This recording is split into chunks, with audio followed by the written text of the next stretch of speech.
हमारे ताऊ जी को ना बदमाशों ने गोली मार दी। साले दुनिया की सबसे गंदी चीज़ तो पढ़ाई है। और नवंबर में मैंने घर छोड़ दिया। मुझे सर 2021 में सर कोरोना हुआ तो मैंने वाइफ को बोल दिया था भाई मेरा तो बचना मुश्किल है। उस दौरान सर सन 2024 में फैक्ट्री में हमारे जो सीनियर अकाउंट्स हेड थे उनकी डेथ हो गई। उसी बैंक ने आज मुझे दे रखा है। नमस्कार दोस्तों, जय श्री राम, राधे राधे। मैं मोहित सिंघल गाजियाबाद जिले के एक छोटे से शहर हापुड़ के एक कस्बे बाउगढ़ छावनी में पैदा हुआ। एक बिल्कुल सिंपल परिवार से, जहां इनकम का साधन एक बहुत नॉमिनल था। हमारे फादर की कन्फेक्शनरी की शॉप थी कोई 8x10 की, जहां बच्चों की टॉफ़ी, बिस्कुट, चॉकलेट या आपके जूस वगैरह आते हैं। हम पापा उसका व्यापार करते थे। हमारा जीवन एक बहुत ही सिंपलिसिटी के साथ बीता और मेरी फर्स्ट से लेकर थर्ड तक एक सरकारी स्कूल में एजुकेशन, जहाँ हमने कुछ नहीं सीखा, सिर्फ उसी मस्ती करी। जब हमारे फादर को लगा कि ये कुछ नहीं कर पा रहे हैं सरकारी स्कूल में, तो उन्होंने उठा के एक सिटी से 7 किलोमीटर दूर 4th क्लास में हमारा वहाँ एडमिशन करा दिया, जिसका एडमिशन कराने के लिए भी हमारे पास पैसे नहीं थे। तो हमारी मदर ने अपने गोल्ड रख के हम लोगों का एडमिशन कराया था और 4th क्लास से लेकर 12th क्लास तक हम लोगों ने उसी स्कूल में करा। और 8th क्लास तक आते आते हमारी जो छोटी सिस्टर थी उसको मिर्गी के दौरे पड़ने स्टार्ट हुए थे। तो ऋषिकेश में एक डॉक्टर था, डॉक्टर नीरज। सिर्फ हमारे एरिया में सिर्फ एक वही डॉक्टर था जो उसका एक सटीक इलाज करता था, बट हमारे पास उसके इलाज के लिए भी पैसे नहीं थे। उसकी महीने की 600 रुपये पर मंथ की मेडिसिन का खर्चा था, वो पैसे भी हमारे पास नहीं होते थे। तो जो हमारा मकान था उसका जो किराया आता था, उस किराए से हमारी सिस्टर का इलाज चलता था। हमारे फादर 5 भाई और 3 बहन थी। हम सब लोग एक जॉइंट परिवार में रहते थे। सन 1997 में जब हम जॉइंट फैमिली में रहते थे, 1997 में हमारे ताऊ जी को ना बदमाशों ने गोली मार दी, क्योंकि हमारे ताऊ जी वहाँ के साहूकार थे और ब्याज बट्टे का काम करते थे। सबसे पहले हमारी लाइफ का एक टर्निंग पॉइंट वही आया था, जिसने ये बताया कि समाज क्या होता है और पैसा क्या होता है। हमारे फादर रात को 8 बजे दुकान एज इट इज छोड़ के हमारे ताऊ जी को लेकर हॉस्पिटल चले गए और रात को उनका 3 बजे कोई ऑपरेशन हुआ। गनीमत ये रही वो बच गए। 20 दिन 22 दिन दुकान बंद रही, घर पे खाने के लाले पड़ गए, खाने के लिए पैसे नहीं थे। हम लोग स्कूल जाते थे, फिर घर में बैठ के जब 12-13 दिन बाद फादर घर आए तो उन्होंने बोला भाई जब तक बड़े भैया नहीं बचेंगे, क्योंकि पहले क्या था, परिवार को वैल्यू ज़्यादा दी जाती थी, तो मैं घर नहीं आऊँगा, मैं लेके गया हूँ, मैं ही उन्हें लेकर आऊँगा। तो हमारी मदर ने बोला भी ऐसे तो काम नहीं चलेगा। हम सुबह को स्कूल जाते थे, दोनों भाई एक साथ, और साथ में सामान की लिस्ट लेके जाते थे कि हमें स्कूल से आने के बाद क्या सामान दुकान के लिए लेके आना है। स्कूल से आते थे, सामान लेके आते थे, घर पे आए, ड्रेस चेंज करी, खाना खाया और सीधा हम जाकर दुकान खोलते थे 2-2:30 बजे करीब। और रात को हम 10 बजे दुकान से आते थे, दुकान पे ही बैठ के पढ़ते थे। दुकान पे ही हम आगे, एक बार टाइम भाई आगे बैठा है, मैं पीछे अपनी पढ़ाई कर रहा हूँ, एक टाइम मैं आगे बैठा हूँ, भाई पीछे पढ़ाई कर रहा है। ऐसे करके हम लोगों ने मेहनत मजदूरी करके अपने जीवन यापन करा है। और करते करते जब फादर घर आए तो हम लोगों को अगेंस्ट धमकी मिल गई थी कि या तो यहाँ से भाग के चले जाओ, वरना अगले 3 दिन में हम तुम्हारे पूरे परिवार को ख़त्म कर देंगे। तब हमारे फादर ने बोला भाई जो भी होगा यहीं होगा, हम कहीं नहीं जाने वाले, क्योंकि एकदम लाइफ चेंज नहीं होती। करते करते करते करते जब हमारे ताऊ जी घर आ गए, उनके बच्चे उनके पास नहीं रहते थे, वो भी कहीं बाहर ही रहते थे, तो वो भी लौट के आ गए। तो घर में थोड़ा डिस्प्यूट स्टार्ट हो जाता है कि बड़े भाई ने ऐसे कर दिया, छोटे भाई ने ऐसे कर दिया। तो एक दिन हमारे ताऊ जी ने हमारे फादर को बोल दिया तू चला जा यहाँ से। जब उन्होंने बोला कि चला जा, तो फादर ने बोला कि भाई मैं कहाँ जाऊँगा, क्योंकि जब जितना कमाया है सब उस एपिसोड के दौरान ख़त्म हो गया था। फिर फादर ने उनसे थोड़ा सा टाइम मांगा और हमारी मम्मी ने अपने सारे जेवरात बेच के एक 40 गज का मकान तैयार किया था, जिसमें ओनली स्ट्रक्चर था, कोई प्लास्टर नहीं था, कोई दरवाजे नहीं थे, ओनली वॉशरूम को छोड़ के। हमारी माताजी लड़ झगड़ के, भाई तुम्हें तो जाना नहीं, क्योंकि हमारे फादर भाई के प्रति ज़्यादा अटैच थे। तो माताजी ने बोला तुम्हें चलना चलो, नहीं चलना मत चलो, मैं तो ऐसे नहीं रह सकती, क्योंकि जब घर में रोज़ कलेश होते हैं तो फिर रहना असंभव हो जाता है।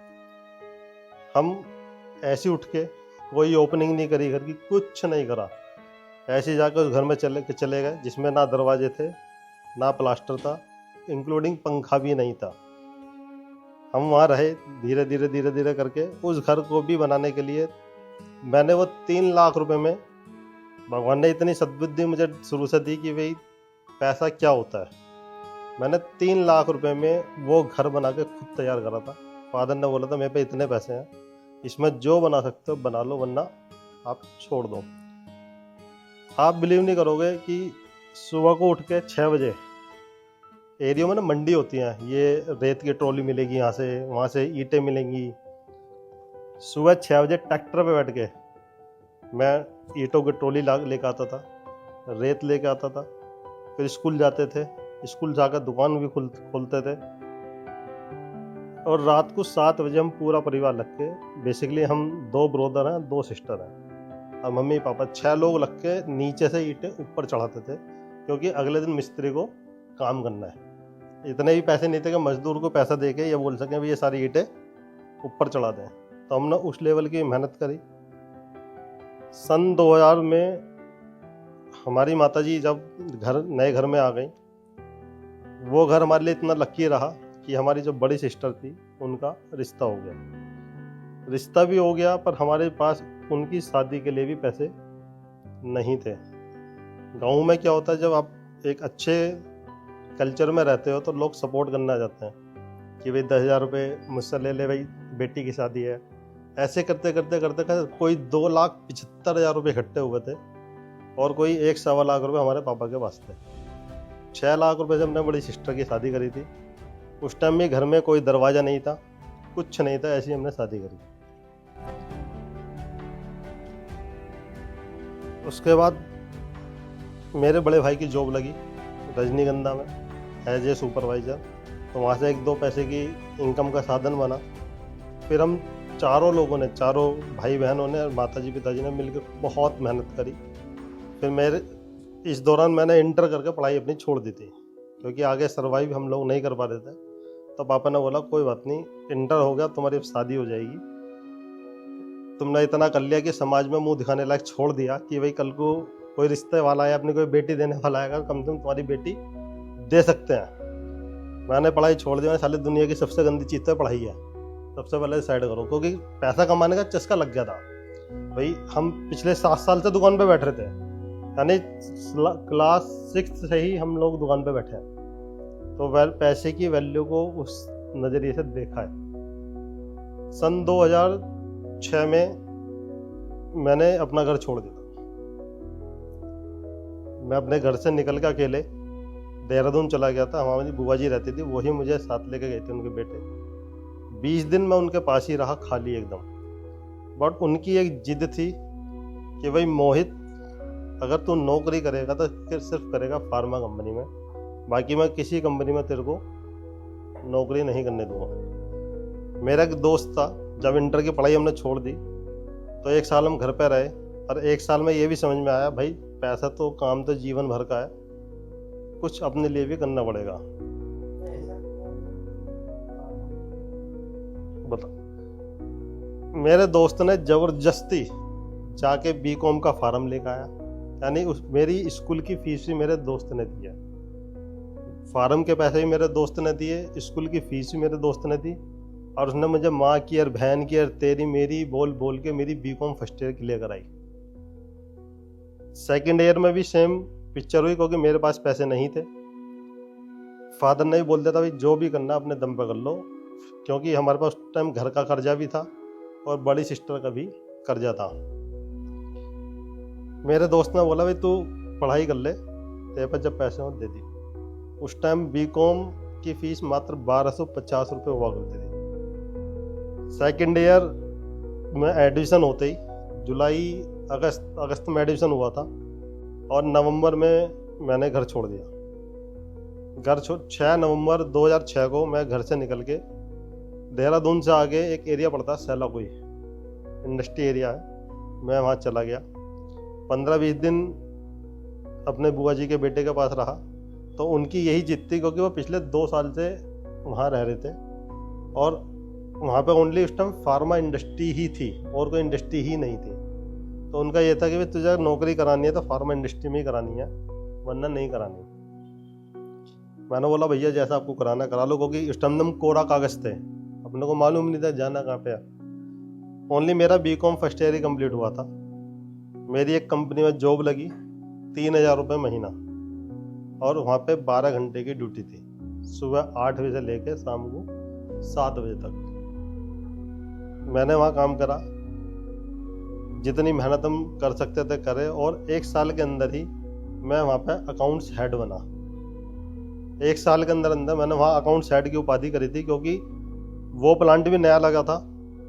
वहाँ की कॉस्ट अकाउंटिंग पूरी मैंने संभाली, फैक्ट्री ओवरहेड्स मैंने संभाले, और इंक्लूडिंग वहाँ का मैनेजमेंट भी मैंने ही संभाला। 1 साल के अंदर मैंने वहाँ पे इतनी अपनी पकड़ बना ली थी कि वे अपनी नौकरी सेफ हो जाए। वहाँ के मालिक ने मुझे बोला कि वे एक काम करो, हम तो हैदराबाद जा रहे हैं, मालिक हैदराबाद के थे, इस प्लांट को तुम संभाल लो। बट इसी दौरान हमारी छोटी सिस्टर का रिश्ता हो गया। तो फादर बोले भाई अब रिश्ता हो गया, बड़ा भाई भी बाहर है, तुम भी बाहर हो, तो शादी की तैयारी होगी कैसे। मैंने बोला कोई बात नहीं, आप रिश्ता हो गया करो, शादी की तैयारी करो, मैं शादी से पहले नौकरी छोड़ के मैं आ जाऊँगा। 3,000 रुपये की नौकरी करते करते वहाँ मेरे 4,500 रुपये मेरे मालिक ने मेरी सैलरी कर दी थी कि भाई तुम्हारा काम बहुत बढ़िया है, तुम एक्सपेंस भी बचा रहे हो, सब चीज़ बचा रहे हो।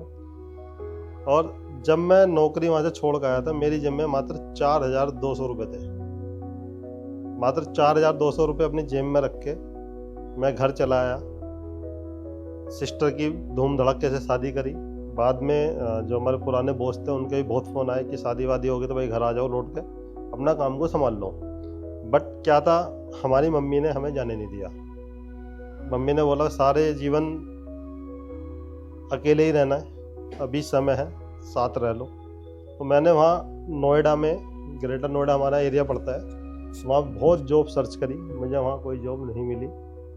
फिर इसी दौरान हमारे मौसा जी रहते हैं मोदी नगर में, अगर किसी ने नाम सुना हो, राजा सिंह जी,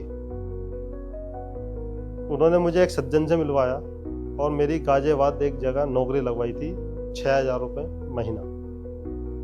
बट उस कंपनी का प्लांट भी रुड़की में ही था। उन्होंने 2 महीने 3 महीने अपने पास रखा, अब मुझे उठा के रुड़की भेज दिया। सन 2007 में मैं वापस रुड़की पहुंचा। 3 दिन जैनियों की धर्मशाला में मैंने वहाँ नाइट स्टे किया और बिल्कुल ऐसे समय गुजारा। आधे टाइम खाने के लिए मिलता था, आधे टाइम नहीं मिलता था, आधे टाइम जेब में पैसे नहीं होते थे। मैंने रात को पानी पी पी के भी रातें गुजारी हैं, क्योंकि उस टाइम जो रुड़की में एरिया है भगवानपुर, वहाँ 6 बजे के बाद कोई आदमी जा नहीं सकता। यानी अगर 6 बजे के बाद वहाँ से आप निकल रहे हो तो आपका लुटना पक्का है, कोई ताकत नहीं जो रोक दे उसको। तो जैसे कभी लेट हो गए या आके थकान होती थी, चल 10 मिनट को बिस्तर पे बैठ जा, पता पड़ी बैठने के साथ साथ ही हम लोग सो गए। रात को आँख खुली है 11 बजे, 11 बजे तो कुछ मिलना नहीं, तो हमने पानी पी के कितनी बार मैंने रातें गुजारी। फिर समझ में आया यार कुछ नमकीन वमकीन अपने साथ रखो, ये चैलेंज तो चलते रहेंगे। 7 से लेकर सन 2010 तक मैंने वहीं पे जॉब करी। नहीं, 10 जनवरी 2011 तक। 10 जनवरी 2011 को मुझे एक सज्जन मिले, वो मुझे वहाँ से उठा कर दिल्ली ले गए। कह रहे भाई मोहित चल, तेरे को मैनेजर बनाता हूँ और मेरे साथ काम करिए। मैं दिल्ली आपका साउथ एक्स, जहाँ पे आपका बीकाजी कामा प्लेस है, वहाँ उनका ऑफिस हुआ करता था। मैं वहाँ अपॉइंट हो गया एज ए मैनेजर और मेरी वहाँ सैलरी हुई 25,000 रुपये महीना।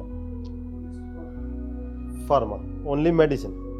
मैंने आज तक डे 1 से फिर अपना लाइन ही चेंज नहीं करा। जब मैं दिल्ली, उन्होंने मुझे शिफ्ट कर दिया, तो मैं डेली बाउगढ़ छावनी से दिल्ली अप एंड डाउन ही करता था। घर से ऑटो पकड़ता था, ऑटो से रेलवे स्टेशन, रेलवे स्टेशन से ट्रेन पकड़ कर पुरानी दिल्ली रेलवे स्टेशन से मेट्रो पकड़ते थे, जिसमें मैं पर डे 700 सीढ़ियाँ चढ़ना और 700 सीढ़ियाँ उतरना रखता था, क्योंकि वहाँ उस टाइम लिफ्ट वगैरह की कोई व्यवस्था नहीं थी। फिर बीकाजी कामा प्लेस से, मेट्रो से बीकाजी कामा प्लेस पहुँच के, एम्स हॉस्पिटल पहुँच के, वहाँ से बस पकड़ कर बीकाजी कामा प्लेस में रोज़ जाता था, रोज़ ऐसे ही घर पे आता था। जो स्लीपर कोच की ऊपर वाली बर्थ होती है, मैंने वहाँ बैठ कर अपने ऑफिस की शुरुआत करी है। मेरी जो लाइफ स्टार्ट हुई है असली, वो वहाँ से स्टार्ट हुई है कि जो 3 ब्लॉक होते हैं ना स्लीपर वाला, जो सबसे ऊपर वाला ब्लॉक होता है, मैंने वहाँ बैठ के काम करना स्टार्ट करा। और उस टाइम वो सैमसंग का इतना सा मोबाइल आता था। जॉब कर रहे थे, तो मालिक ने, जो हमारे ओनर थे, उनका एक ही काम था कि काम नहीं रुकना चाहिए, तो मैं जल्दी जाना, क्योंकि ट्रेन का टाइम फिक्स हुआ करता था। तो आपको काम करना है, ट्रेन में भी काम करना है, आपको बस में भी काम करना है, आपको काम नहीं रोकना है। मैंने रात को सर 2-2 बजे घर के बाहर चबूतरे होते हैं ना, वहाँ बैठ के मैंने काम करा है। क्यों? क्योंकि नेटवर्क का इशू होता था, तो मैंने वहाँ बैठ के भी काम करा है। काम करते करते जब उन्होंने मैनेजर बनाया, तो उन्होंने एक दिन मुझे ऑफर दिया कि मोहित, तुमको 1 लाख रुपए सैलरी पानी है। तो उस टाइम तो 1 लाख रुपए बहुत बड़ी रकम लगती थी। तो मैंने बोला, सर मैं 1 लाख रुपए का काम करने के लिए तैयार हूँ, मुझे क्या करना, मुझे काम बताओ बस। तो उनका क्या था, उन्हें डेली रोज बियर पीनी, रोज खुद मस्ती करनी, ना तो काम करना और ना ही काम बताना। यानी स्थिति ये आ गई थी कि ऑफिस के अंदर मोहित सिंघल ने जो कर दिया वो ठीक है, नहीं करा तो क्यों नहीं करा, यानी उस पर भी मुझे ही डांट पड़ती थी कि तुमने ये काम क्यों नहीं करा। करते करते एक दिन फिर उन्होंने मुझे ऑफर दी, मोहित तुम इतना रुपए की सेल जनरेट कर दो, यानी 25 लाख रुपए महीने की उन्होंने मेरे से सेल के लिए बोला था, तो मैं तुम्हारा इतने % इंसेंटिव आपको दे दूंगा। हम इस लालच में आ गए। आप बिलीव नहीं करोगे, मैंने मात्र 7 महीने में जो 25 लाख की सेल का टारगेट था, मैंने उसको 1.5 करोड़ रुपए महीने पहुंचाया। 1.5 करोड़ रुपए महीने मैंने उसको पहुंचाया। बट हमारे बॉस के अंदर आदत क्या थी, उनको जितना मिल जाए, जेब में 10,000 आ गए तो 10,000 सेम डे खत्म है, 1 लाख रुपए आ गए तो 1 लाख रुपए भी खत्म है। मैं जबकि एम्प्लॉय था, मैं उनको बोलता था कि सर आप पैसे का इतना मिसयूज करते हो, समझ नहीं आता भाई, कम से कम कुछ तो अपने लिए बचा के रखो भाई। एक आदमी तो होता है कि भाई इसने भाई पैसा छिपा रखा है, ठीक है, बता नहीं रहा, एक आदमी तो है ही खाली। तो उनका फीलिंग आती थी, हाँ भाई आदमी खाली है, क्योंकि कहीं से अगर 50,000 रुपए की इमरजेंसी भी आ जाए तो उनकी जेब में 50,000 रुपए नहीं होते थे, किसी थर्ड पर्सन से उधार मांग के ही वो पैसे आता था। यानी मेरी सैलरी भी जो आ रही थी वो भी उधार मांग के ही आती थी। इसी दौरान हमारे बड़े भाई का रिश्ता हुआ, तो मैंने उनसे पैसे की डिमांड करी कि सर मेरे भाई का रिश्ता हो गया है और मुझे 2.5-3 लाख रुपए चाहिए, क्योंकि इतना मेरा इंसेंटिव बन रहा था। पहले तो उन्होंने बोल दिया, हाँ मोहित कोई बात नहीं, रिश्ता हो गया, अभी शादी कब की है, तो उसमें 3 महीने का टाइम था रिश्ते में और शादी में। तो मैंने कहा आप मुझे इतनी तारीख तक ये पैसा दे देना। उन्होंने उस टाइम तक टालते रहे, आज दूंगा, कल दूंगा, परसों दूंगा, करते करते करते करते हमारे बड़े भाई की शादी भी हो गई, बट 1 रुपया मुझे नहीं मिला।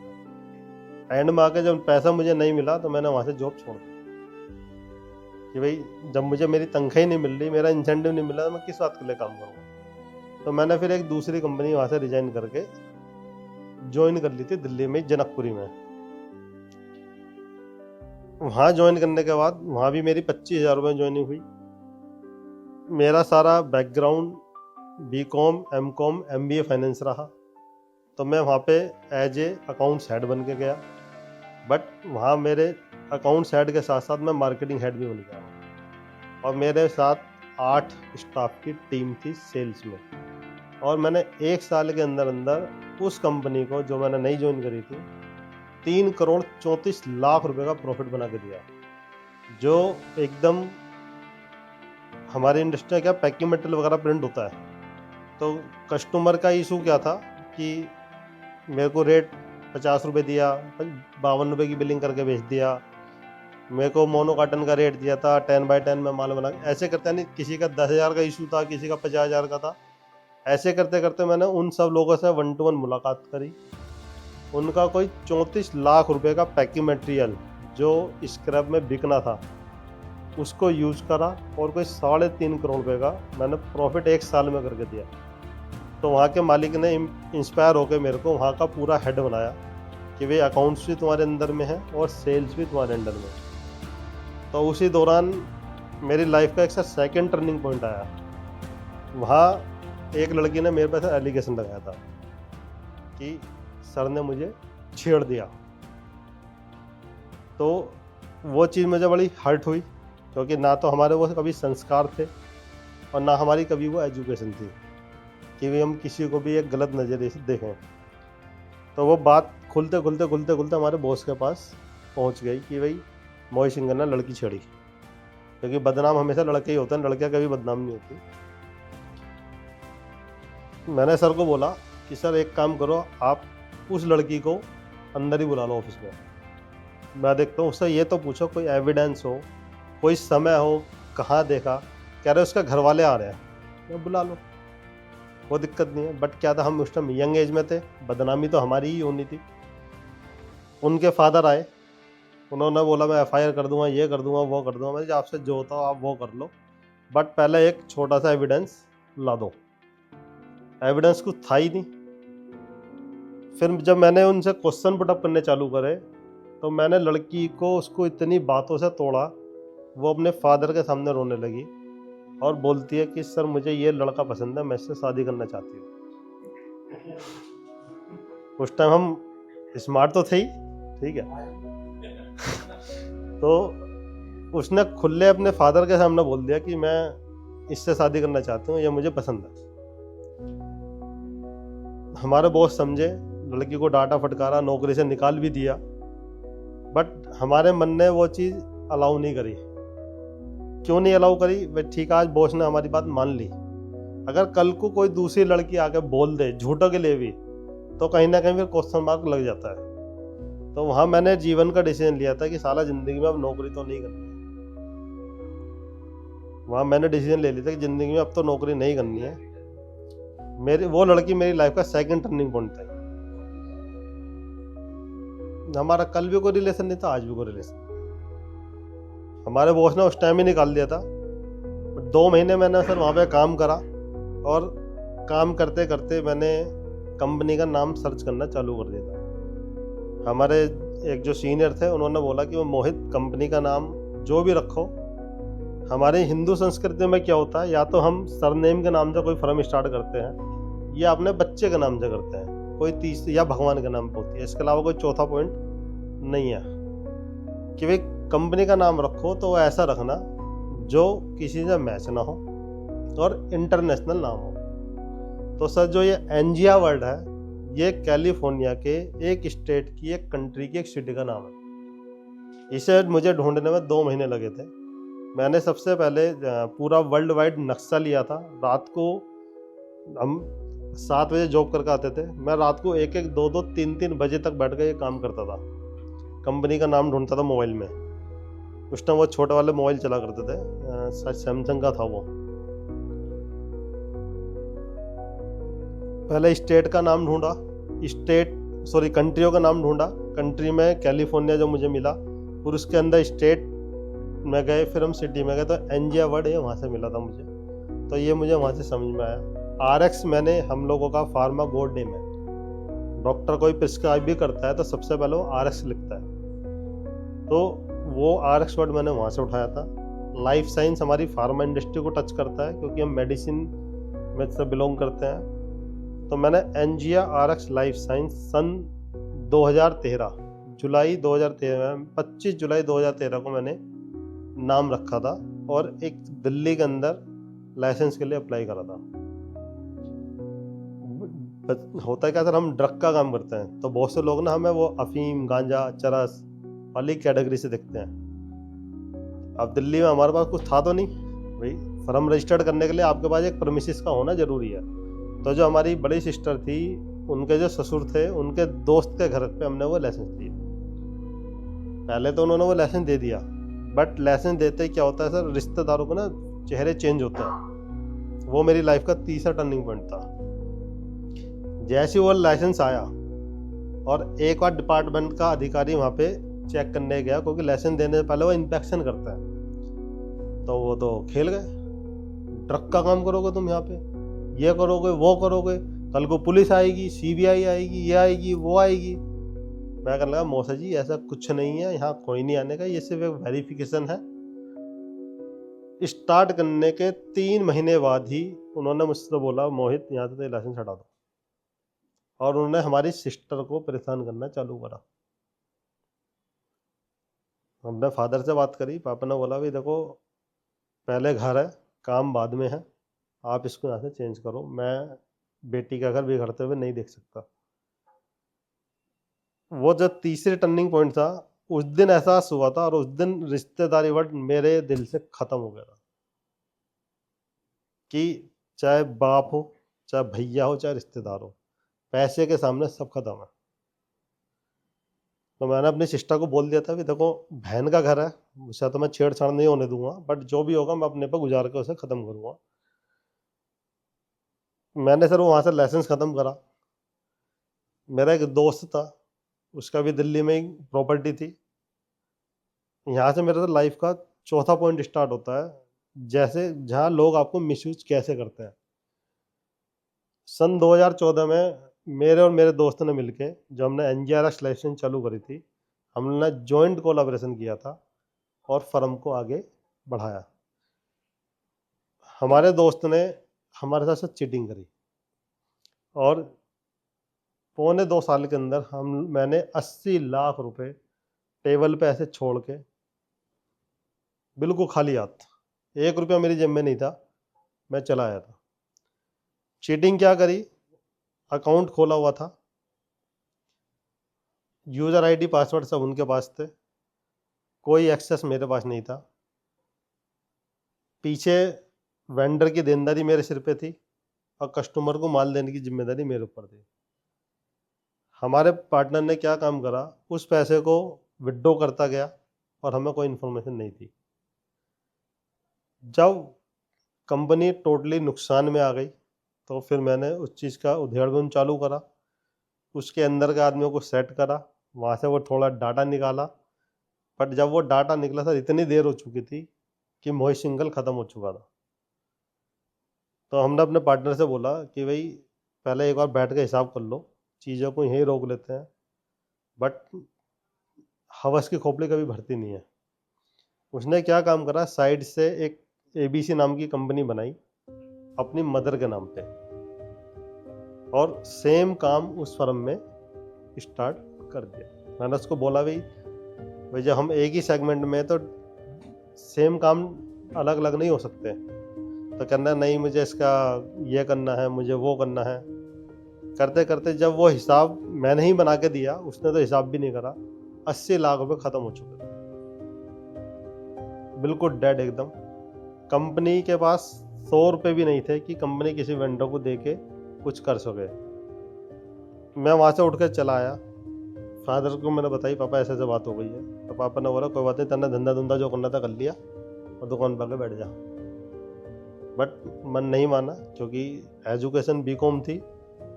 मैं काम करते के साथ साथ मैंने BCom भी करी, और मैंने MCom भी करी, और मैंने MBA भी करी। ये सब जो श्रेय जाता है वो मेरे दोस्त को जाता है सर। मैंने कोई फीस नहीं दी, मैंने कुछ नहीं करा, सब कुछ नहीं करा। मैं वापसी रुड़की चला गया, क्योंकि रुड़की से हम लोग मैन्युफैक्चरिंग करते थे किसी थर्ड पार्टी के द्वारा। वहाँ फिर मैंने एक नया रजिस्ट्रेशन कराया था, NGRX ड्रग फॉर्मुलेशन, सन 2016 में। वहाँ भी मेरे पास कुछ नहीं था। जिस कंपनी के साथ मैं काम करता था, उसके मालिक ने मुझे बोला था मोहित तू काम कर, मेरे से जो सपोर्ट होगी मैं कर दूंगा। उसने मुझे सपोर्ट करी। NGRX ड्रग फॉर्मुलेशन हमने एक फर्म वहाँ पे खड़ी करी। उसी कंपनी के मालिक ने मुझे वहाँ पे एक लाइसेंस दिया कि भाई तुम अपने पास एक मैन्युफैक्चरिंग लाइसेंस ले लो, जिसको बोलते हैं लीज पे कंपनी लेना। और मैंने 24 घंटे बैठ के सर काम करा है। यानी उस टाइम तो मेरे पे एक सिंगल आदमी नहीं था कि जो मेरी हेल्प कर दे कि भाई तू इस काम को कर दे। डिजाइनिंग कर रहा हूँ तो भी मैं ही कर रहा हूँ, माल डिस्पैच करा रहा हूँ तो भी मैं ही करा रहा हूँ, ऑफिस जा रहा हूँ झाड़ू भी मैं ही लगा रहा हूँ, यानी सारे काम मैंने खुद करे। फिर करते करते करते करते हमारी वाइफ ने भी सर, मेरी सन 2014 में शादी हुई थी, मेरी वाइफ ने मेरा बहुत साथ दिया। अगर आज भी मैं कहीं डिमोलाइज होता हूँ तो मेरी वाइफ मेरा साया बनकर खड़ी होती है। वो पीछे गंदे बात मारती है, क्यों परेशान हो रहे, तुम तो बहुत लोगों का हौसला हो, आगे चलो, इतना बोल के वो हाथ मारती है। सन 2016 में मैंने वो स्टार्ट करा, 17 में मैंने काम करा, 17 में फिर मैंने सर अपना एक ऑफिस बनाया। वहाँ पे ऑफिस बनाया, कहते हैं कि जब कोई चीज़ बनती है तो पूरी कायनात उसे बनाने में लग जाती है। उसी दौरान जरा एक बैंक मैनेजर आया, वो मुझे 4 लाख रुपए का लोन दे के गया। कह रहा भाई मोहित तुम लोन लो और इसे कंप्लीट करो। वहाँ से सर मेरे जीवन की असली शुरुआत हुई पॉइंट नंबर 5 पे। वो 4 लाख रुपए मेरी लाइफ के ऐसा टर्निंग पॉइंट बने, उसी बैंक ने आज मुझे 4 करोड़ 30 लाख रुपए का लोन दे रखा है। उसी बैंक ने सन 2018 में मैंने अपना एक फूड का यूनिट लगाया था, जिसको मैंने मात्र 1 साल चलाया। 2019 में फिर हमने एक नई फर्म की शुरुआत करी थी, एनजिया RX life science private limited. मैंने 2019 में फर्म रजिस्टर्ड कराई थी, और जो हमारा फूड का प्लांट था मैंने उसको ड्रग में कन्वर्ट कर दिया। वो प्लांट लगाते ही सिर पे फिर क्षति आती है। 2020 में से जब कोरोना आया था, 22 मार्च को मोदी जी ने अनाउंसमेंट किया था कि पूरा देश बंद हो गया है, कोई सड़क पे नहीं निकलेगा, कोई कुछ नहीं करेगा, तो हम घर बैठ गए। तो मुझे फीलिंग आई कि यार मोहित तू तो बेरोजगार हो गया हो। तो 27 मार्च को बैठे बैठे दिमाग में ख्याल आया, नहीं यार खाली बैठ के काम नहीं चलेगा, कुछ तो करना पड़ेगा। तो मैंने बाज़ार से फ़ोन पे इधर उधर से लोगों से बात करना चालू करा, भाई फार्मा इंडस्ट्री के लिए क्या मिल रहा है। भाई फार्मा को एक इनिशियल मेडिसिन में आती है कि भाई सब कुछ भी बंद हो जाएगा तो फार्मा तो बंद नहीं होगी। तो 28 तारीख को सर मुझे पता लगा कि भाई डीएम से परमिशन मिल रही है, और उस परमिशन के बिहाफ पर आप इंडस्ट्री को रन कर सकते हो। 29 मार्च को सर मैंने सारे कागज़ पत्तर पूरे कराए, नोटरी वोटरी कराई, अपनी गारंटी लगाई, क्योंकि उस टाइम डीएम ने गारंटी मांग ली थी कि तुम्हारी फैक्ट्री के अंदर अगर किसी लेबर को कुछ हो गया तो उसके पूरे जन्म की जिम्मेदारी आपको लेनी पड़ेगी। तो मैंने अपनी वो जिम्मेदारी लगाई। मेरी वाइफ ने मुझे रोका भी, क्या कर रहे हो, कोरोना में क्या होगा किसी को मालूम है। मैंने अपनी वाइफ को बोला मर तो देख वैसे भी रहे, फैक्ट्री का भी रेंट जा रहा है, सारी चीज़ें जा रही हैं, तो कुछ करके ही मर लो। 29 मार्च को सर मैंने सारे कागज़ पत्तर लगा के 2 अप्रैल को मुझे फैक्ट्री की परमिशन मिली, और हमने सब सैनिटाइज़र बनाना चालू करा। पहला बैच हमारा ख़राब हुआ, जिसमें मुझे से सीधा 5 लाख रुपए का नुकसान हुआ। हमारे प्लांट हेड ने बोला कोई बात नहीं, इसकी रिकवरी करेंगे, फिलहाल इसे उठा के साइड में रख दो। हमने बाहर से 1-2 आदमी बुलाए जिनको सैनिटाइज़र बनाने की नॉलेज थी, उनसे सैनिटाइज़र बनवाए, उसको माल में बेचना चालू करा। सर वो हमने 24 घंटे फैक्ट्री चला के सिर्फ सैनिटाइज़र। उस दौरान सर हमने फैक्ट्री पे 7 से 8 लोग रखे हुए थे जिनको घर जाने की परमिशन नहीं थी, क्योंकि पुलिस वाले डंडा मार रहे थे। तो मैं और वाइफ घर बैठ कर खाना बनाते थे, और वो लोग फैक्ट्री पे काम करते थी। हमने उनके सोने की व्यवस्था, नहाने की, धोने की सब व्यवस्था हमने फैक्ट्री पे कर रखी थी। उनको खाना बन के जाता था, कभी छोले भटूरे बन के जा रहे हैं, कभी आलू पूड़ी बन के जा रही है, कभी कचौड़ी बन के जा रही है, कभी पकौड़ियाँ बन के जा रही हैं। उन लोगों को कभी हमने ये एहसास नहीं होने दिया कि यार हम तो कंपनी में रह के काम कर रहे हैं। हमने उनको बिल्कुल घर जैसी सा फीलिंग दी, और उन लोगों ने भी हमारे साथ से बहुत मेहनत करी। अप्रैल मई जून हम लोगों ने बहुत सैनिटाइज़र बनाया, और जो हमारा एरिया रुड़की है उसमें हमने सर एनजिया का पूरा नाम फैलाया। आप बिलीव नहीं करोगे सर, मुझे अपने काउंटर पे बैठकर मेरी आंखों में आंसू आते थे कि भाई ये 53 साल के यंग पर्सनैलिटी 34 साल से कारोबार कर रहे हैं और आज ये मेरे से आके कह रहे हैं भाई खाने के लिए पैसे नहीं है, कुछ काम बताओ। जब वो ये फैक्ट्री आते थे, इनके जिम्मे से 5,000 रुपये भी नहीं है कि ये सामान खरीद सके। मैंने इनको माल दिया कि आप सामान लेके जाओ, माल बेच कर पैसे दो।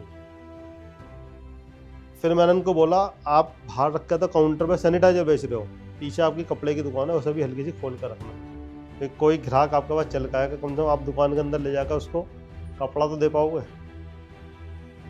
उसको मेरा वो आइडिया इतना बढ़िया लगा, उसने 7 या 8 लोग और भेजे मेरे पास। सैनिटाइजर की आड़ में उन्होंने अपनी दुकान खोली। कोई कपड़े वाला था, कोई खैरात वाला था, कोई सैलून वाला था, क्योंकि उस टाइम सैलून भी एक बड़ा हाइक बना हुआ था। तो मुझे सर उस टाइम बड़ी दुखी भी होती थी कि यार लोग बागों ने अपने जीवन में करा क्या। 34 साल तुमने कपड़े की दुकान करके क्या कमाया उसमें। और खुशी इस बात की होती थी यार वो लोग मेरे पास चल कर रहे हैं, इसका मतलब भगवान ने कुछ तो दिया है। हमने कंटिन्यू काम को चालू रखा। सन 2023 में आके कंपनी हमारी से घाटे में आ गई और बंद होने के कगार पे आ गई थी। मालूम नहीं लगा सर एक्चुअली क्या था। कोरोना टाइम में स्टॉक अपन मेंटेन करके नहीं रख पाए, तो हमारी जितनी फंडिंग थी वो सब स्टॉक में चली गई और हम टोटली घाटे में आ गए। मैं अकाउंट से था, हमारे प्लांट हेड प्रोडक्शन से थे। हम लोगों ने आपस में बात करी कि भाई कंपनी घाटे में जा रही है और बांटने के लिए तनख्वाह भी नहीं है, अब क्या करना है। तो उन्होंने बोला एक काम करो, तुम अपना रूट कॉस्ट निकालो, मैं अपना रूट कॉस्ट निकालता हूँ। तो जो डेटर्स मार्केट में पड़े थे, क्योंकि कोरोना टाइम में भी काफ़ी पैसा हम लोगों का मरा था। मेरे कोई अप्रोक्स कोरोना टाइम में 23-24 लाख रुपए ख़त्म हो गए, क्योंकि कंपनी स्टार्ट करी थी, पैसे थे ही नहीं हमारे पास। तो फिर मैंने रूट कॉस्ट निकाला तो डेटर्स निकल गए, वो तो मर गए, कुछ होना नहीं था। जिन लोगों पर डेटर्स में अमाउंट खड़ी थी उन्होंने फिलहाल देने को मना कर दी, भाई पैसे ही नहीं है। मेरा स्टॉक एक्सपायर हो गया, मेरा तो जिज्जा मर गया, मेरा तो फुप्पा मर गया, मेरा तो बेटा मर गया, मेरी तो वाइफ मर गई। अब उन लोगों से हम पैसे मांगने की स्थिति में भी नहीं थे। फिर जो हमारे प्लांट हेड थे, मैंने उनसे बोला सर आप अपना रूट कॉस्ट निकालो। तो हमारा जितना भी स्टॉक रखा था हमने वो सारा प्रोडक्शन में लेके उसको कैश पे माल बेचा, 2% डिस्काउंट पे, 3% डिस्काउंट पे, जैसे तैसे करके कंपनी बच जाए। थोड़ा लेबर स्टाफ कम करा हमने करके सर, वो धीरे धीरे करते कोई 5 महीने में कहा जाके कंपनी तो अगेन प्रॉफिट में आई। 2023 ठीक ठाक गुजरा। 23 में एक हमें राहुल सर की पोस्ट मिली 99 रुपीज़ वाली। तो उस टाइम मेरे दिमाग में सर ये चल रहा था कि यार ये बड़े बड़े लोग जो बिजनेस करते हैं उसका गेम क्या है, या बिजनेस मोहित सिंघल तेरे लिए बना भी है नहीं बना है। तो वो पोस्ट मुझे एक बार दिख गई कि कोई अपने को कोच ऐसा मिल जाए कि जो हमें आगे का रास्ता दिखा दे। वह हम या तो ये डिसीजन ले लें कि भाई हमें नौकरी करनी है, या डिसीजन ये लेना हमें काम करना है। राहुल सर की मैंने वो क्लास करी, वहाँ से मुझे कुछ क्लू मिले। फिर मैंने एडवांस वाली क्लास करी, तो एडवांस वाली क्लास करते करते फिर हमने सब बूट कैंप का कोर्स भी सर का ज्वाइन करा। वहाँ से मुझे समझ में आया कि ये मुकेश अंबानी या अडानी या कोई भी बड़े बिजनेसमैन है, उनकी गेम प्लान की स्ट्रेटजी क्या है। मैंने सर उसको ही फॉलो करा, उसके ही माध्यम से आगे बढ़ा। फिर मुझे बैंक ने अगेन लोन दिया मेरी क्रेडिबिलिटी पे देखते हुए, और फिर सर मैंने सही मायने वहाँ से बिजनेस की जर्नी स्टार्ट करी। आज उसे स्टार्ट करने के बाद जब मुझे समझ में आई सारी कहानी, तो मैंने सबसे पहले मैंने कोरोना से पहले एक प्लॉट खरीद रखा था, इंडस्ट्री प्लॉट, कि भाई आगे चल के अपन कहीं इंडस्ट्री लगाएंगे या किसी को उठा के बेच देंगे। तो मैंने राहुल सर से इंस्पायर्ड होकर ही उस ज़मीन की नींव रखी 26 जनवरी 2023 को। 26 जनवरी 2023 को मैंने उसकी नींव रखी, और सबसे पहले फ़ोटो क्लिक करके मैंने राहुल मलोडे सर को पर्सनल व्हाट्सएप करी। मुझे सर 2021 में सर कोरोना हुआ, तो मैंने वाइफ को बोल दिया था भाई मेरा तो बचना मुश्किल है, क्योंकि मेरा 10 दिन में सर 22 किलो वेट कम हुआ था। मेरे बड़े भाई घर पे आए, उन्होंने मेरे से बोला मोहित हॉस्पिटल चलो। उस टाइम कोई भी हॉस्पिटल अगर जा रहा था तो वो डेड बॉडी ही घर आ रही थी। हमारी वाइफ हमारे पूरे घर खानदान से लड़ गई थी कि मैं इन्हें हॉस्पिटल तो नहीं जाने दूँगी, क्योंकि अगर ये हॉस्पिटल गए तो जिंदा तो आते नहीं।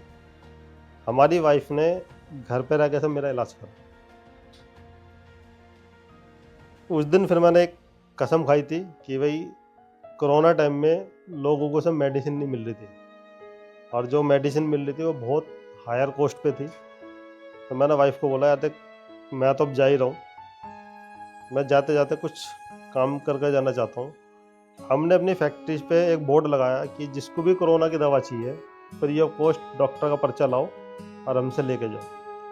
वो सर हमने आज तक उसे कंटिन्यू रखा हुआ है। कोई भी हमारे पास कोई भी पर्चा लेके आता है, हम उसके लाइफ टाइम आजीवन दवाई फ्री देते हैं। उसी टाइम हमारे रुड़की में जो हमारे विधायक जी हैं, उन्होंने एक हेल्पिंग किसी भी बीमारी जो हम मैन्युफैक्चरिंग करते हैं लाइफ टाइम फ्री है, चाहे सर वो आप हो, आपका पड़ोसी हो, रिश्तेदार हो, उसकी कितनी भी कॉस्ट है वो आज भी फ्री है। उसी टाइम सर हमारे रुड़की के जो विधायक जी हैं, उन्होंने एक एनजीओ चलाया हेल्पिंग हैंड। उसमें जो लोग कोरोना का इलाज कराने में सक्षम नहीं थे, उनको वहाँ पे भर्ती करा जा रहा था, उनका इलाज हो रहा था। उस हेल्पिंग हैंड एनजीओ की मेडिसिन का टोटल खर्चा सब मैंने उठाया। जितने ही सैनिटाइजर लगे वो सारा मैंने दिया, जितनी मेडिसिन वहाँ यूज हुई वो सारी मैंने दी। हमारे एरिया में जितने भी नर्स, स्टाफ, एम्बुलेंस वाले, पुलिस वाले जितने भी सड़कों पे घूम रहे थे, हमने सबको सैनिटाइजर अपनी तरफ से फ्री बांटा। स्कूटी पे रख के हम सबको बांट के आते थे। जैसे तैसे भगवान ने आशीर्वाद दिया, मैं कोरोना से ठीक हुआ। मुझे अपने क्षेत्र में सम्मानित भी करा गया अप्रिसिएशन देके कि भाई आपने एक बहुत अच्छा काम करा है कोरोना टाइम में। बट लाइफ से पूरी स्ट्रगल में चल रही थी। चलते चलते फिर दिमाग में एक क्वेश्चन था कि यार बिजनेस क्या है, क्या गेम है। करते करते सर मुझे एक प्रमोशन पोस्ट मिला। फिर मैंने उस प्रमोशन पोस्ट को एक बार स्टडी किया और उसका एक ट्रायल लिया। ट्रायल लेते लेते सर मैंने उसका एक पेड वर्जन भी लिया कि भाई व्हाट इज़ द बिजनेस हमारे लिए है भी या नहीं है। वहाँ से सर मेरी बिजनेस की एक नई जर्नी स्टार्ट हुई। फिर हमने सर 26 जनवरी 2023 को एक नई फैक्ट्री की सर नींव रखी। ऑलमोस्ट वो प्लांट सर अभी हमारा बनकर तैयार। उस दौरान सर सन 2024 में फैक्ट्री में हमारे जो सीनियर अकाउंट्स हेड थे उनकी डेथ हो जाती है, और डेथ भी कंपनी से छुट्टी होती है, वो अपने घर जा रहे थे और वो डेथ कर जाते हैं। तो इन्वेस्टिगेशन होते होते सर फैक्ट्री पे पुलिस की टीम आ गई कि भाई ऐसा क्या हुआ, क्योंकि भ्रमित करने वाले लोग बहुत होते हैं कि कंपनी ने तनख्वाह नहीं दी, मालिक ने उल्टा सीधा बोल दिया, मालिक ने डांट दिया। तो सर मेरा एक उसूल ये रहा कि मैंने हमेशा सीसीटीवी कैमरे में ही काम कराया। पुलिस वाले आए, हमने उनको सारी रिकॉर्डिंग दिखाई कि भाई पूरे दिन इन्होंने ये काम करा, इस टाइम ये फैक्ट्री से निकल के गए, वहाँ बैठ के इन्होंने दारू पी और ट्रेन से अपने घर गए और घर नहीं पहुँचे। वहाँ जाकर सर मुझे फिर एक थ्रेट लगी कि भाई क्योंकि पुलिस आ गई तो फिर तो इन्वेस्टिगेशन बनता था उनका। बट जैसे तैसे करके मैंने उसको ख़त्म करा और आगे बढ़ते बढ़ते बढ़ते सर धीरे धीरे हमने उस प्लांट को आगे बढ़ाया, और अभी हम बहुत जल्दी से दूसरा प्लांट स्टार्ट करने वाले हैं। राहुल सर के बिजनेस कोच के माध्यम से ही सर मैंने अपनी लाइफ का विजन और मिशन तैयार करा, जिसको मैं माइंड में रख के सर काम कर रहे हैं। आज हम 25 करोड़ रुपए की टर्नओवर पर खड़े हैं, 150 लोगों को सर हम रोजगार दे रहे हैं। जाने अनजाने में कम से कम 1000 लोग हमारे साथ अटैच हैं, और सन 2027 तक सर हम अपने 100 करोड़ रुपए की जर्नी को पूरा करेंगे। 500 पीपल को हम कंपनी पेरोल पर वर्किंग में लेकर आएंगे, और 5000 लोगों को हम इनडायरेक्ट वे में रोजगार के साक्षी बनेंगे। सर ये हमारी पूरी जर्नी है, ये हमारा विजन है, और सन 2031 तक हम फार्मा इंडस्ट्री के अंदर टॉप 100 में अपना नाम को लेकर आएंगे। ये सर हमारा वादा है सर।